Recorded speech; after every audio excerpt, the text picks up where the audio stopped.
Good afternoon, everyone. Thank you, everyone, for dialing in. We will start with Rabbi Chaim Steinmetz, the Rav of KGJ, the shul where my father has been davening the last several years, and both my parents on the Upper East Side. Rabbi Steinmetz.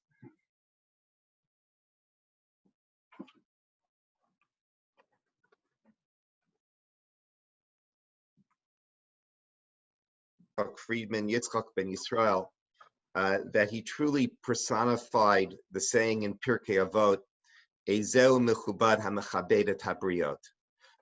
Who is considered to be honored is one who honors everyone else. And he lived a life in which he carried himself with a regal dignity, but he did so by helping so many others, honoring so many others, and bringing together people from all of the Shiftei Israel, from all backgrounds, and being able to connect with them. And so I will now recite Tehillim Chaf Gimel, the 23rd Psalm, in memory of Yitzchak ben Yisrael.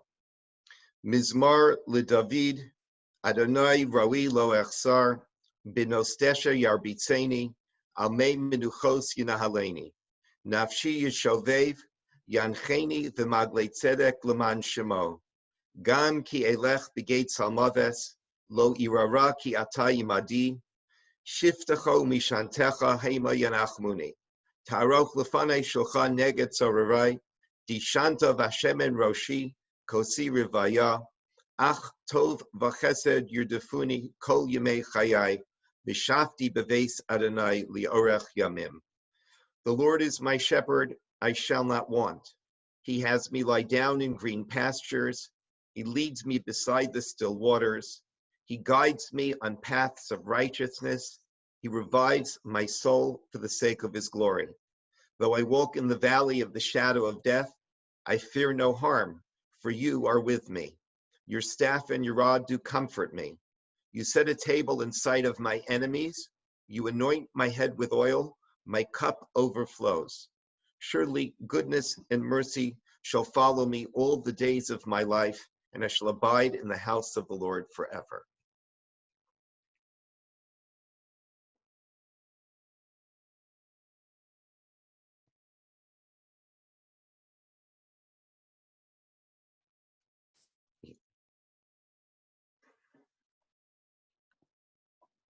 Rabbi Yitzchak, you have to unmute. Yes, and thank you, Rabbi Steinmetz.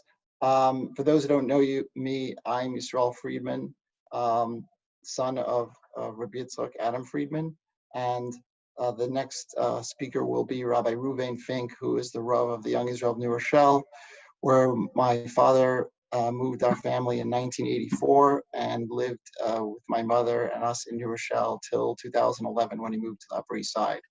So I introduce Rabbi Fink. I can't hear anything. Yordana, Yordana, unmute Rabbi Fink.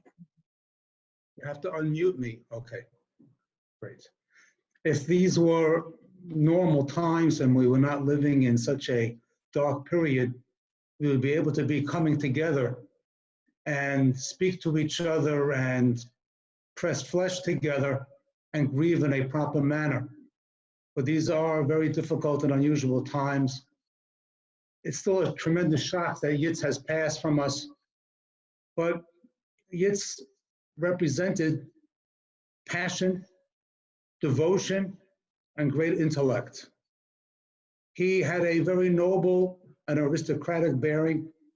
He followed so many dicta of the rabbis. He followed Shammai Hazaken, have a makabel called Adam b'Sever Panim Yafos.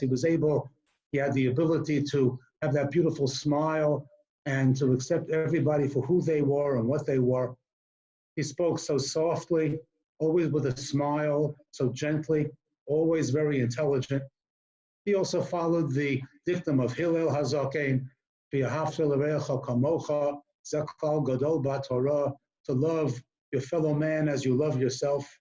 He was a person who judged everybody in such a positive manner. Have he done his kol ha'adam l'kafschus, to judge people favorably, was really the credo by which he lived.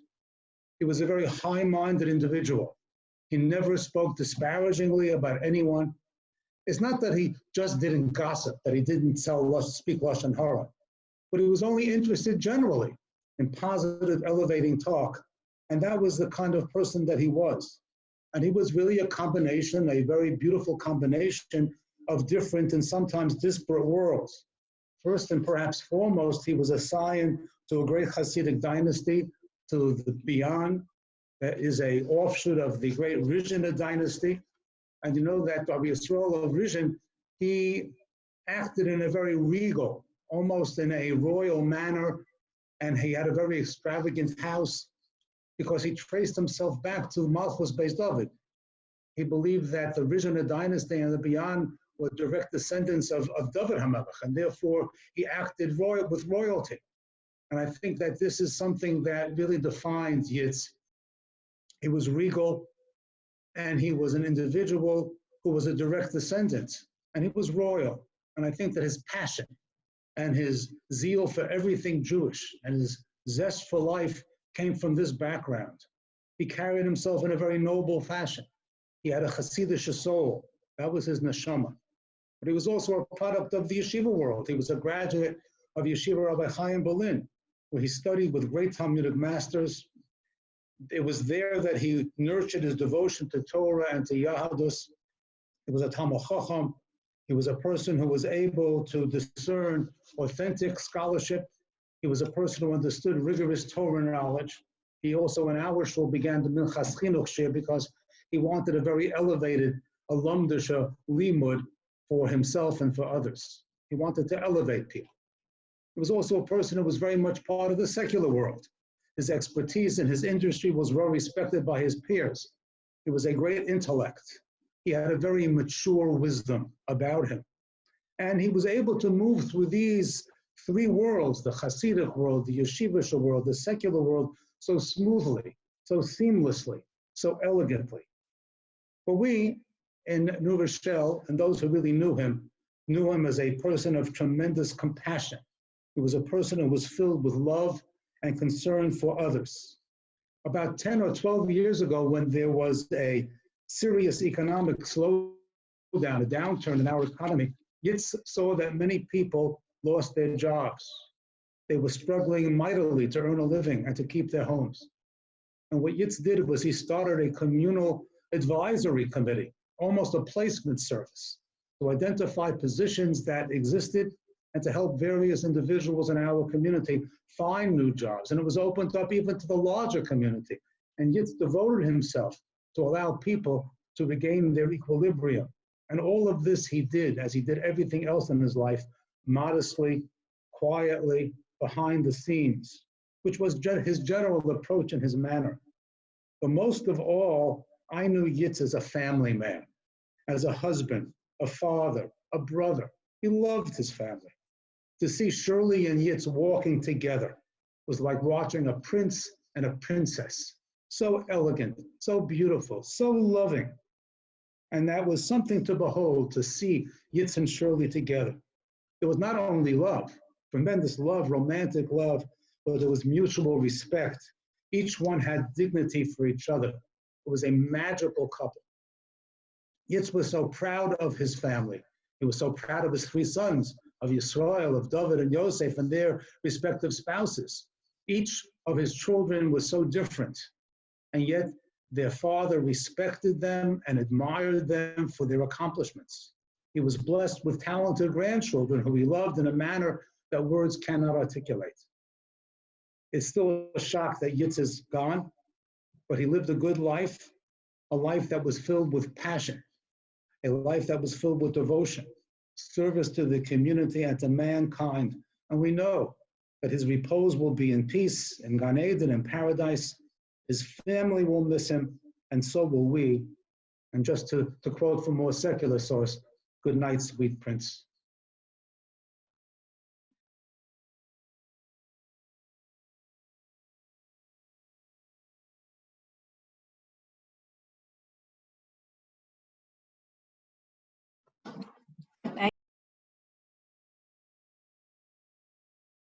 Oh, what? Now, Now I could say? I want to thank Rabbi Steinmetz, and I want to thank Rabbi Fink, who really got the essence of my husband. And I'm so glad that you got to know him such a long period of time. And he thought very highly of Rabbi Steinmetz, Rabbi Fink, Rabbi Lookstein. And I appreciate the beautiful words that you said, Rabbi Fink. I'm never going to forget it. Thank you so much.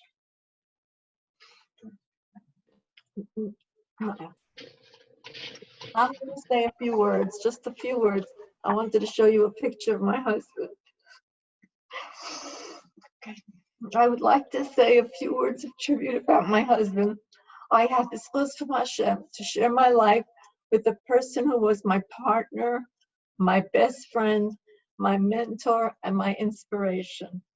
Yitz was the most humble person I have ever known. He made it his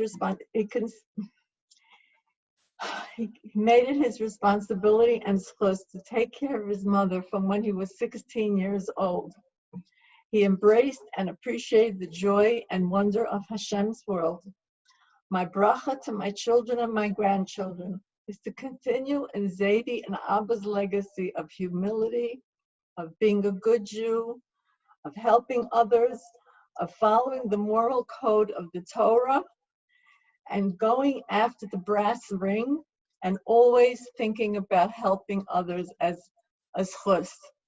And I thank you, all my dear friends and my rabbis, for all your support and your kindness. I know my husband Shem Shemayim is thanking you for being there for me. I'm grateful to have had the zchus to live with somebody with such a pure neshama. It enriched my life. He left me with wonderful children and grandchildren and a wonderful legacy.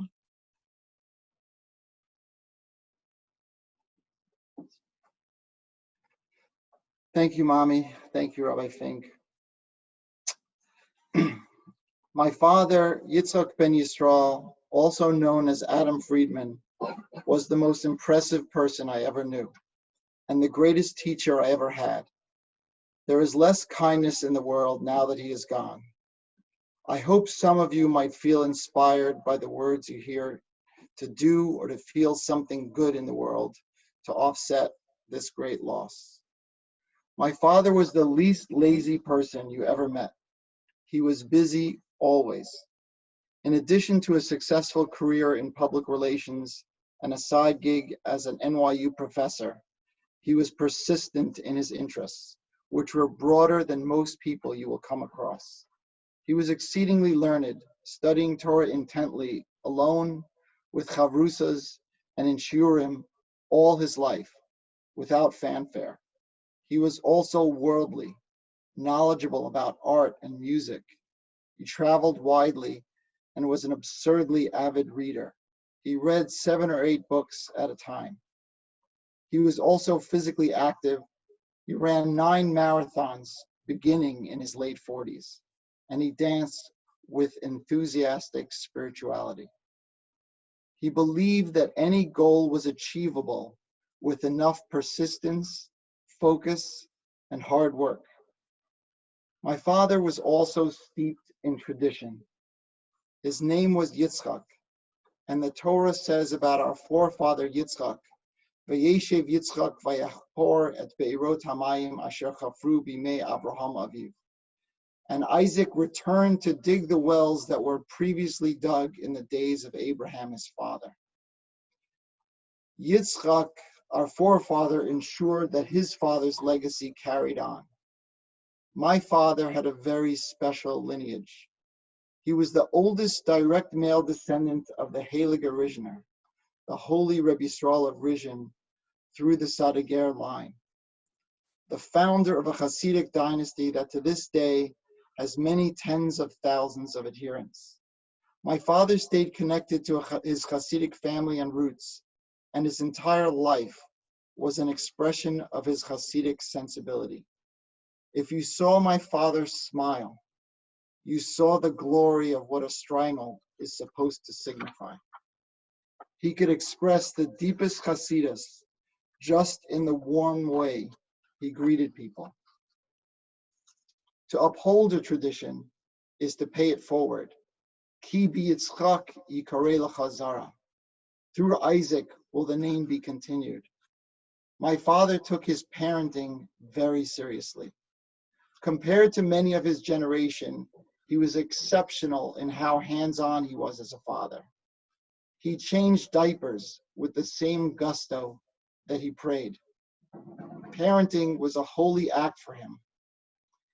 He played with my brothers and I. He monitored our academic progress. He attended every parent-teacher conference, and he grilled us on our week's Torah study each Shabbos. He bought us books on everything we showed an interest in, and everything he thought we should know that we should show an interest in, we got a book on that too. He took a deep interest in our careers and advised us on all our major decisions. I would like to express my gratitude for the enormous investment my father made in me as a parent. This time slot was not selected at random. As the child, the highlight of my week was 12:30 p.m. on Sunday afternoon. That's when Sunday yeshiva ended, and I learned what activity my father planned for the afternoon. He took us to museums, aquariums, zoos, and parks, to ice skating and horseback riding, to farms, to the beach, to concerts, and to shows. He was insistent that we appreciate the full range of beauty and complexity in the world that Hashem gifted to us. And he personally took the time to show us the wonder of Hashem's world. My father parented with a vision, and if he got an idea in his head, he never, ever let it go. For example, this is one among many. To instill us with a connection to Israel, he decided that we needed to go to Israel for our bar mitzvah. But we couldn't afford to fly the family to Israel. So instead, he sent each of us to Israel for the summer after we turned 13 with Camp Stay Chemed to tour Israel. We saw a lot of kvarim on those tours. But there was a catch. I could only go on the summer trip if I finished reading the book of Exodus by Leon Uris, which was over 600 pages. And I had to read The Source by James Michener, which was over 1,100 pages. I was 13 years old. My father took no shortcuts. My father took me to visit his work at almost every job he ever had. And he visited me at every job I ever had. Yes, he came in to meet my bosses even when I was in my 40s. I sat next to him in shul for most of my life, and he davened with the same fervor in a Young Israel or KJ as in a shtibel. He insisted that I stay in shul as a child for davening, even during boring speeches delivered entirely in Yiddish. When I protested that it didn't matter if I stayed because I didn't understand a word, he encountered, "How else will you learn Yiddish if you don't stay in and listen?" My father was relentless in his hopes, his dreams, and his nudging us and everyone around him to be their best self. My parents' marriage was a great romance, but there was also so much respect and admiration. They never took each other for granted, and they constantly invested in each other. My parents' relationship is a very private and intimate thing that it isn't my place to discuss, but it was so instructive that I so often wish other people could have observed it up close. But for my father, life's value went beyond family. We all love our families and try to be good parents and good children and good spouses. But chesed, kindness, is not about being good to your family. My father would say that even animals show familial love and affection. To be human is to show kindness and empathy to those who aren't your family. My father's caring, empathy, and kindness to those outside his immediate family was extraordinary. He actively mentored his nephews and nieces, gave wise advice to his students, and helped so many people who had lost their jobs during the 2008 financial crisis find new jobs, careers, and most of all, hope. My father didn't just guide people to find jobs. He coached people to realize dreams, to gain self-confidence, and to believe they can do more than they thought possible. He cherished his wisdom. He cherished the wisdom and authenticity that older people embodied. He befriended older people even when he was young. My father also exuded positivity. When people were down, he would show them the path to hope, and it helped motivate them. He was the consummate teacher. But my father also had enormous empathy. Just one illustration. In 1975, when I was 5 years old, my father met a man in shul at Mincha who had no place to stay for Shabbos. 5 years later, Shimshon was still sleeping over in our small 2-bedroom apartment for most of the Jewish holidays. Everyone in shul thought he was family, but he was just someone my father found in shul. My father didn't collect lost souls. He found lost souls and helped them find themselves. In the past week, I cannot tell you how many people that I had no idea even knew my father were expressing gratitude for the kindnesses he had done them, for providing advice, mentorship, jobs, and encouragement. And he did this without recognition, for no personal advantage. My father believed the world is a ladder, and he genuinely enjoyed seeing people ascend from their lows, one rung at a time, to new heights. In addition to my father's persistence and kindness and positivity, my father had another special tool: stories. He was a mesmerizing storyteller. If you ever heard him speak publicly, you know what I'm referring to. Stories didn't just capture complicated ideas, they gave meaning to the sometimes muddled confusion of life. I remember so many of his stories, but I don't have his skills as a storyteller. And there are also so many stories that I've forgotten. But my father even has a story about that. Sometimes we don't remember the story, but we remember that there was a story, and that memory alone is also something. I lost my father, I lost my Rebbe, I lost my Rebbe.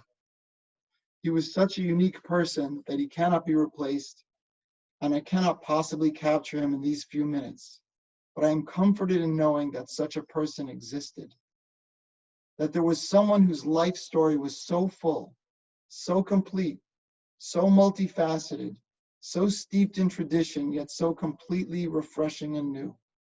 I thank Hashem for giving me such a father, and I thank Hashem for allowing all of my children and my brother's children to know him. I am not mourning alone. This is a dark moment in the world, and there is much pain and despair all around. But my father's legacy is one of hope, of optimism, of the power of a warm smile, of persistence, of kindness to family, to friends, and to strangers. Abba, I love you, and I hope we can be worthy of your name.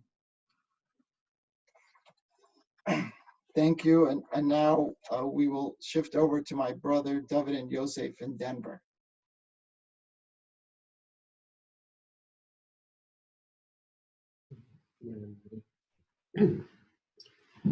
As many beautiful stories about my father continue to stream in from so many people he touched and impacted throughout his life, I've had time to reflect even more deeply on the full picture of the man he was and what the world has lost with his passing. He truly was a prevailing model of how to live a rich, balanced life, one that he drove full steam ahead, never slowing down, and one that was enriched by his endless thirst for knowledge, by being a part of so many different communities, the pursuit of passions in Yiddishkeit and in work, in helping others, and in cultivating relationships with so many people.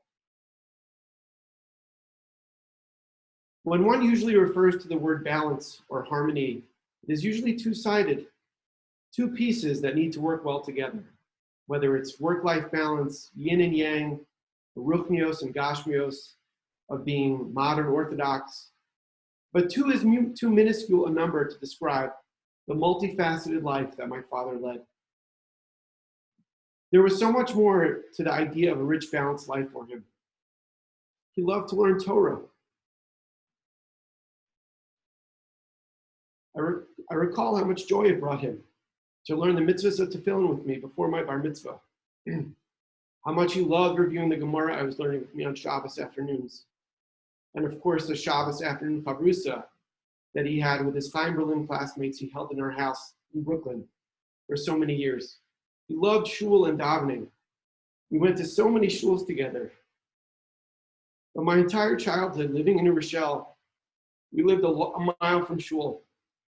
Every Shabbos in every weather, we went to shul, back and forth, drenched in rain and sweat from the heat, or even schlepping my younger brother Yosef in a sled in the snow. We went to shul Friday night, Shabbos morning, mincha every week, no matter what.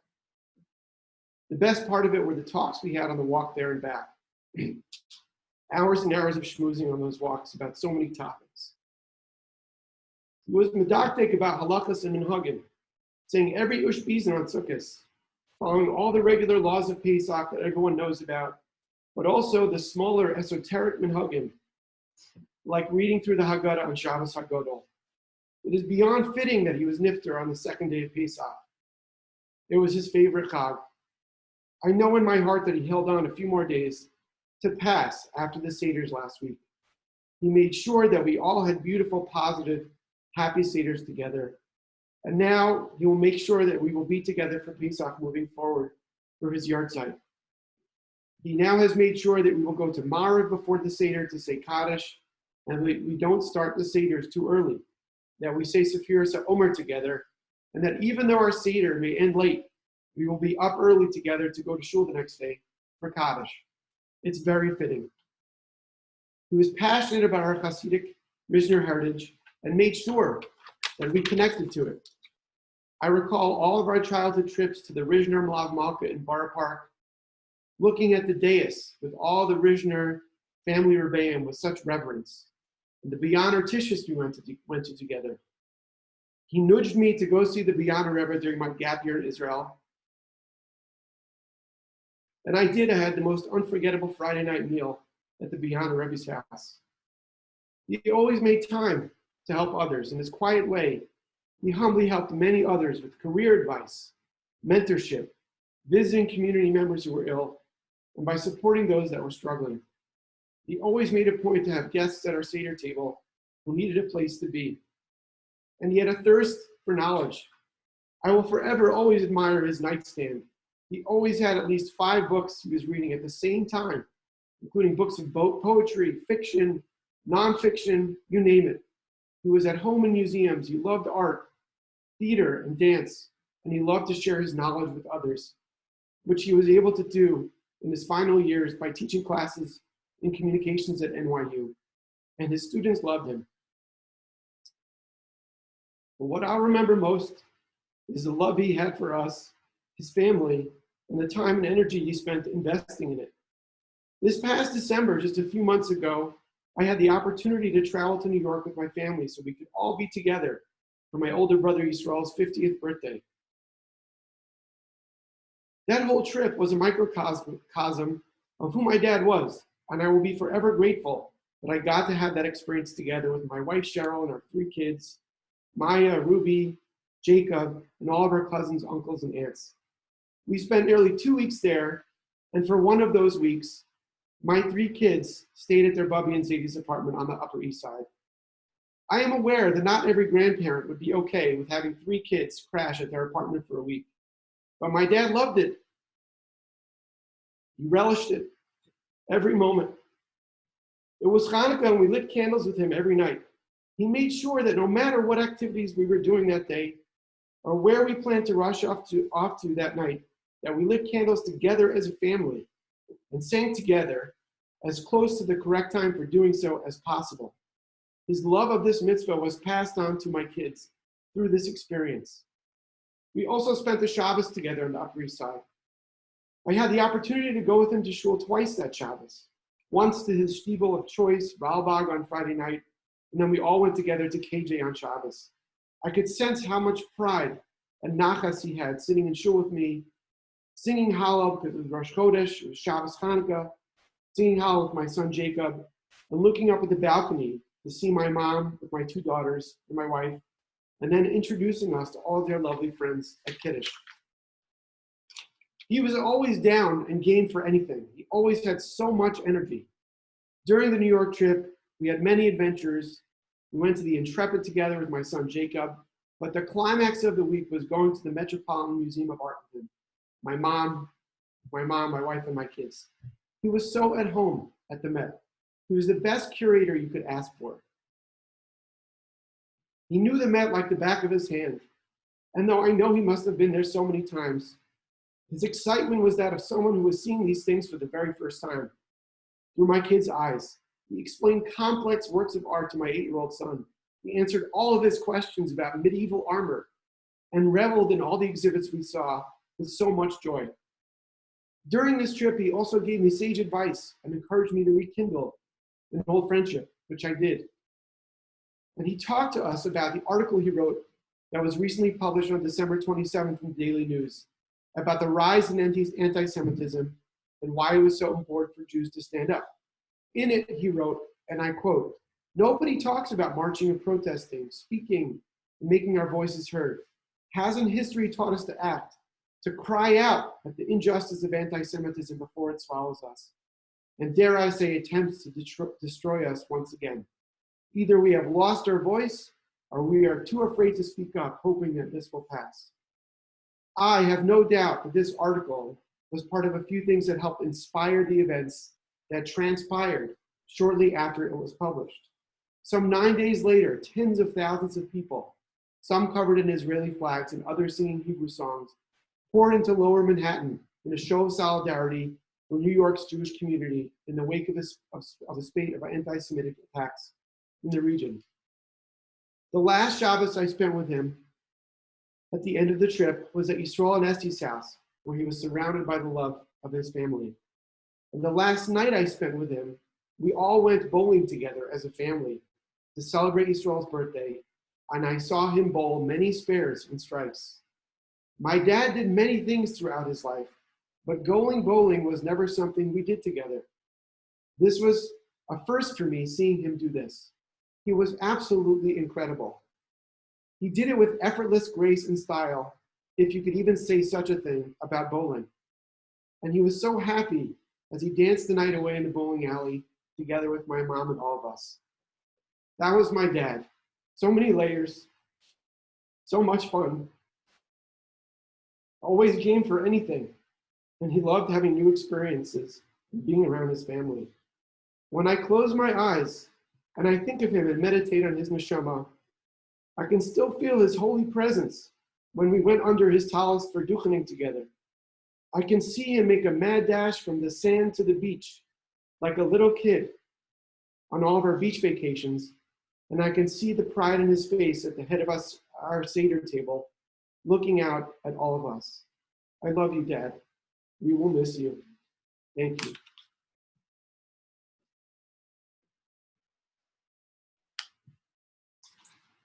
Hi, everyone. Thank you for being here. David and Yisrael, as always, are tough acts to follow. And I thought at this point in the Zoom, I could just read the bar mitzvah speech that my dad wrote for me and no one would be listening anymore. But I can see that so many of you are still listening intently, so I'm not going to get away with that. Thank you, Rabbi Fink. You've been at so many life cycle events for our family, bar mitzvahs, births of my nieces and nephews, weddings. This challenging life cycle event would not be the same without you.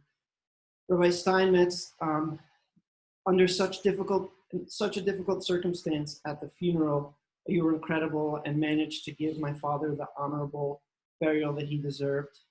Thank you for that.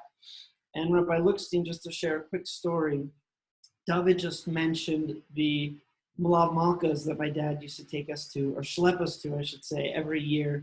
It was always a cold night in January, and the speeches were all in Yiddish. And I so clearly remember going one year, Rabbi Lookstein, and you spoke in English, and I understood what you said, and I was so grateful for that. So thank you for that. I wanted to begin by thanking so many of you for sharing your kind words of condolence as well as stories and insights into the way my father positively impacted you. We all suffer from not knowing what we have until it's gone, unfortunately. And it's clear from the outpouring we've heard from all of you via email, phone calls, text messages, Zooms, WhatsApps, how much Dad meant to the so many people that he interacted with.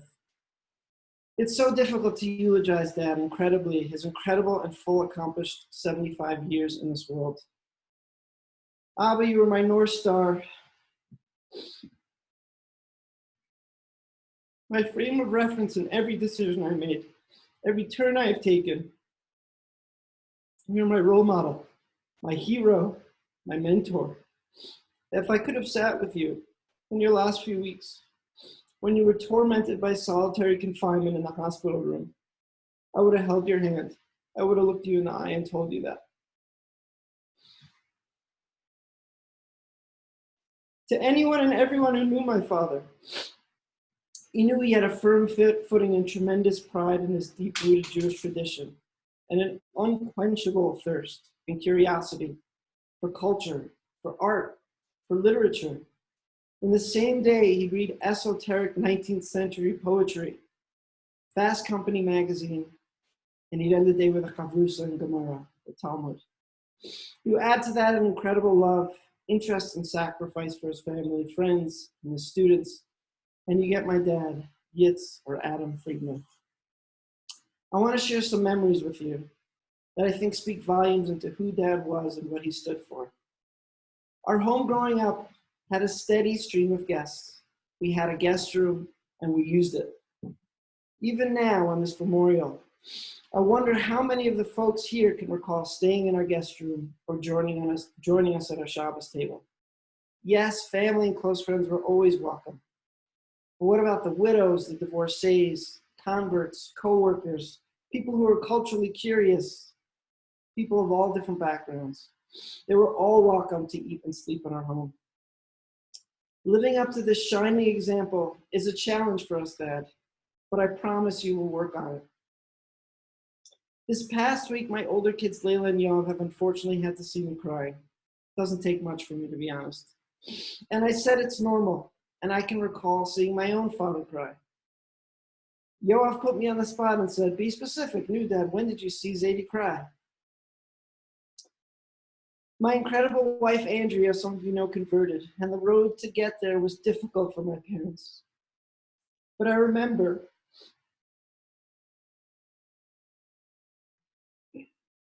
my dad's crying embrace when he told me we'd work through it and how he fully accepts her.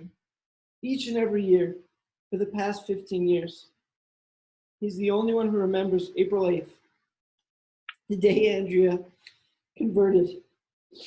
He called her every single year to wish her Mazel Tov for his irreplaceable love and his acceptance and his crying embrace.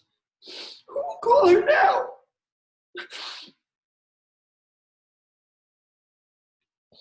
There's no replacement.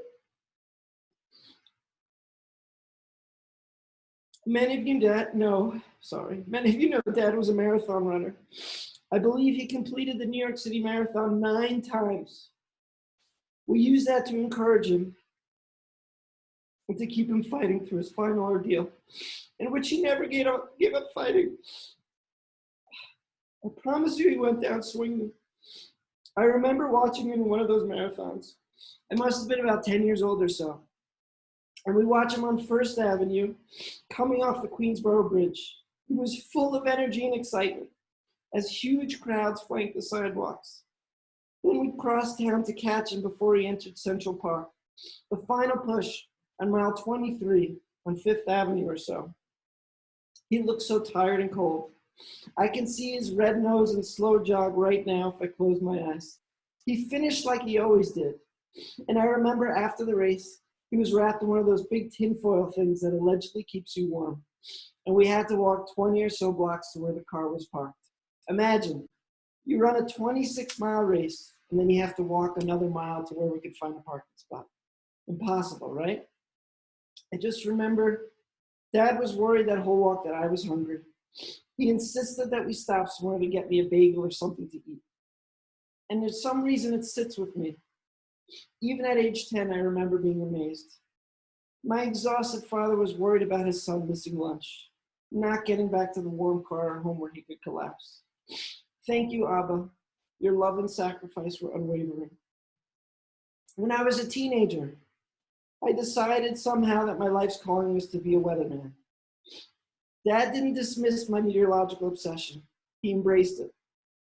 He didn't try and steer me away or cast it off as a phase. Dad arranged a meeting with the Channel 5 weatherman. He schlepped me to Stony Brook to visit the National Weather Center. He leased me a car so I could drive to my summer internship in Connecticut. The lesson from all this is clear to me. Believe in your kids. Embrace and foster their interests and support them. He believed in investing in the journey, regardless of fully knowing what the destination would be. You took being a Zaidi to your 11 grandchildren seriously and fully committed to the role, like all of your responsibilities. Airport pickups at 5 a.m. from JFK, bike rides, hockey games, turkey trots, hiking. I schlepped my dad to climb a mountain here in Colorado. You joined us in Steamboat. You relished in your grandchildren's Manishtana. You took everyone to the bookstore again and again. The Statue of Liberty, the Intrepid. You visited your grandchildren during their gap year in Israel. You bathed and did the nighttime routine for my twins with a smile, which is no small endeavor. Museums, Mariano Rivera jerseys, Hasidic tishes, and so much more. You kept tabs and knew the celebrations, the struggles, and interests of so many friends and family. And your uncling skills are absolutely legendary and inspiring to us all. During our final conversation, you were struggling, but far from giving up. It was a Friday, and like all Fridays since I left the shelter of your home, we spoke on the phone. I asked you for a bracha, a blessing. And it's not something that I asked you every Friday for, but maybe I sensed something was coming, I'm not sure. You recited the blessing, and after each verse, you had to cough and catch your breath. Dad, I would like to recite this blessing for your neshama, for your soul, which we all know is on fire right now. Yivarecha Adonai v'yishmerecha. May Hashem bless and protect you. Yar Adonai panav elecha v'chuneka. May God show you favor and be gracious to you. Yisa Adonai panav elecha v'yaseh lecha shalom. May God show you kindness and grant you eternal peace. To conclude, many of you have kindly asked to make a donation in honor of my dad's memory. I thought about this hard, and if you knew him, there was one form of charity he was clearly most passionate about. Pops loved to help people find jobs, period. To mentor them, to network them, to guide them. So many people have come forth in the last few days to share how my dad assisted them in their work, whether it was telling them what they needed to hear, but weren't able to get candid advice elsewhere. Cleaning up their shop that recently burnt down, drafted a cover letter, reviewed a resume, the list is endless. My ask is that during this very challenging time, find someone in your network. Maybe they're hiring. Maybe they're having a difficult time finding work. Maybe they could use some guidance, candid constructive feedback, help with a cover letter, making a recommendation. Don't just offer it. Follow up with the person who didn't take you up on the offer. That's what Dad would have done, and I can think of no greater way to honor his memory. Thank you.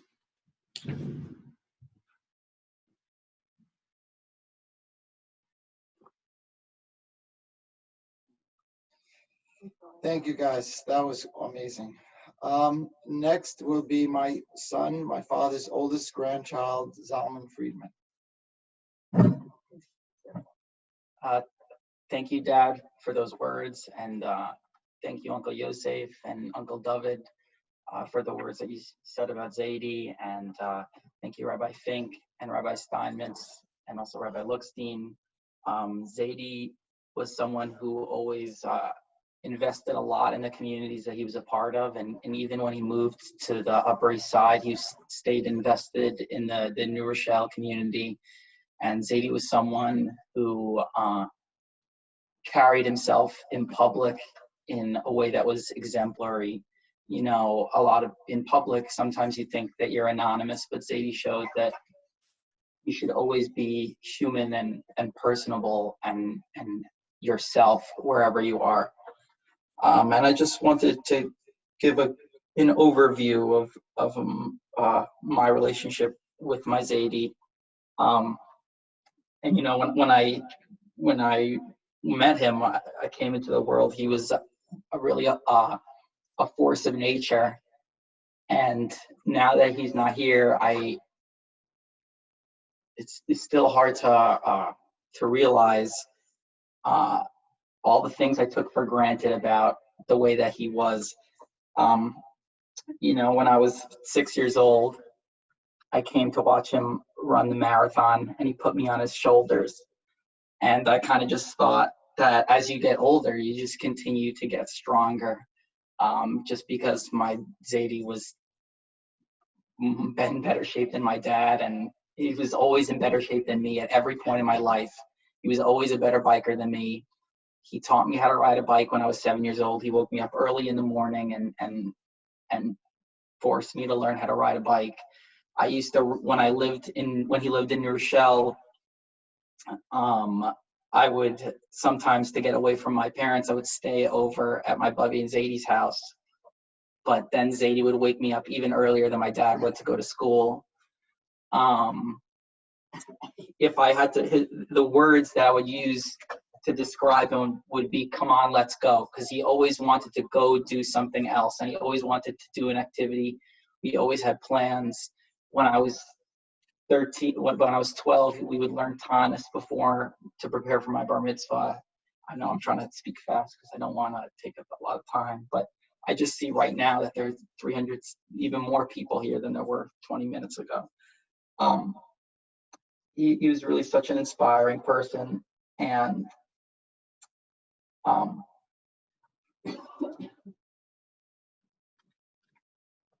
he always took me to meet the Rebbe, and I felt so special to do all those experiences with him. And it's so shocking to hear that he did each of those things with his 3 sons, because I thought that I was the first that he did it with.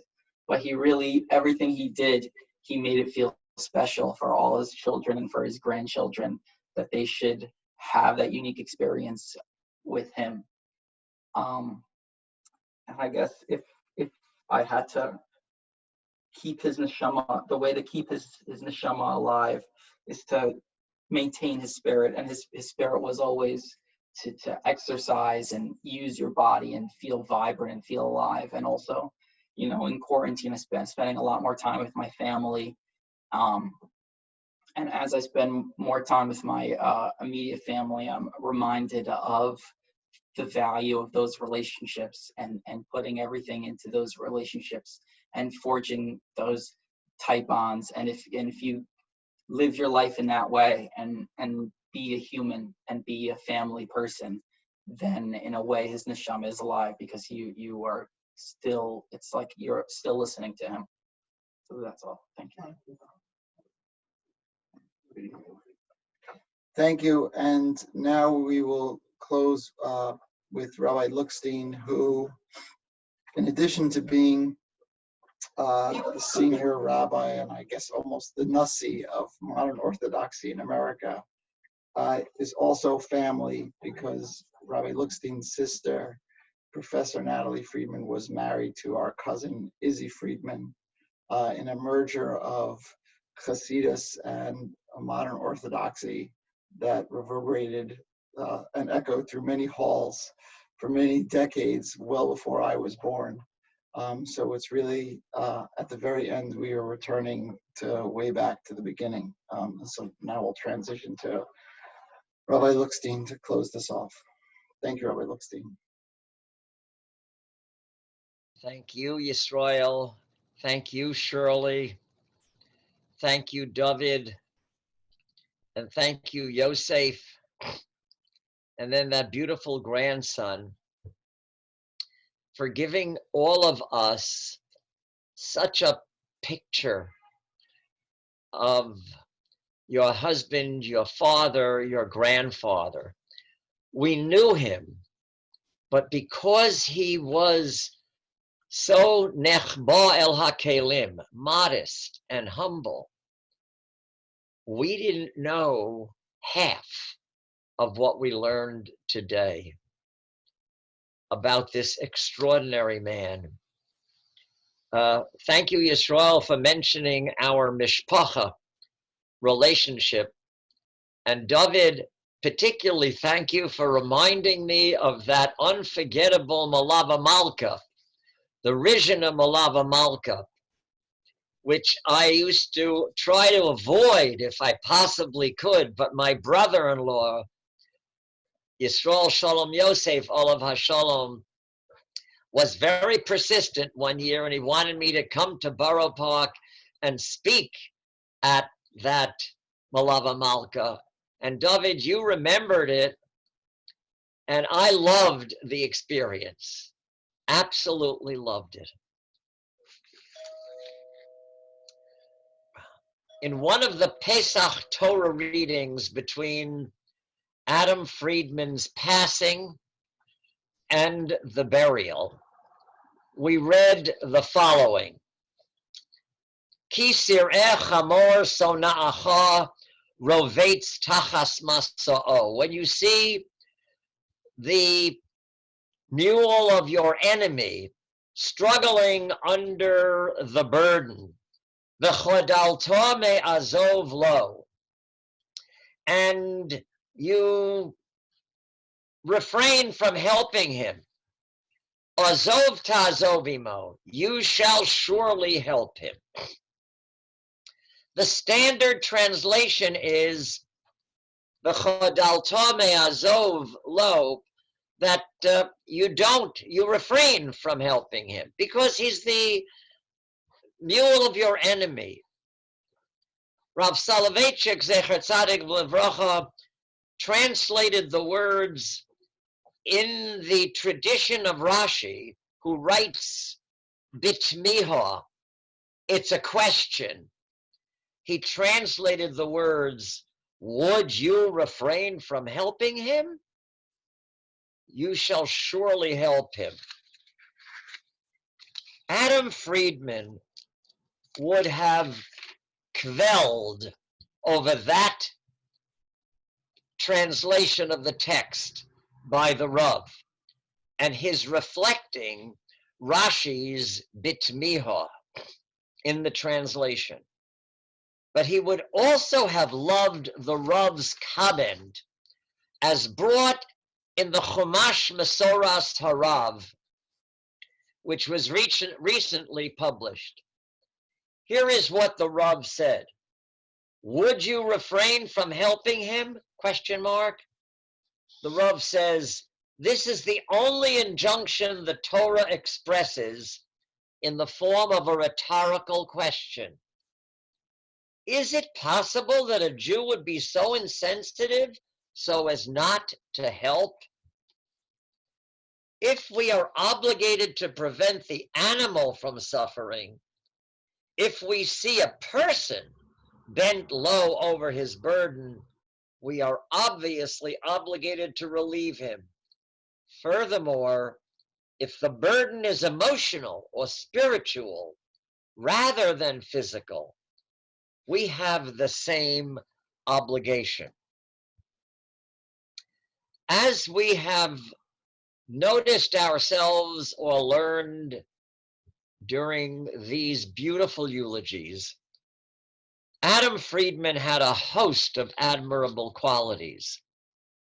He was a first-rate Talmud Chacham who could produce a short and sharp Dvar Torah at a Shabbos table when requested to do so by the host and with no preparation.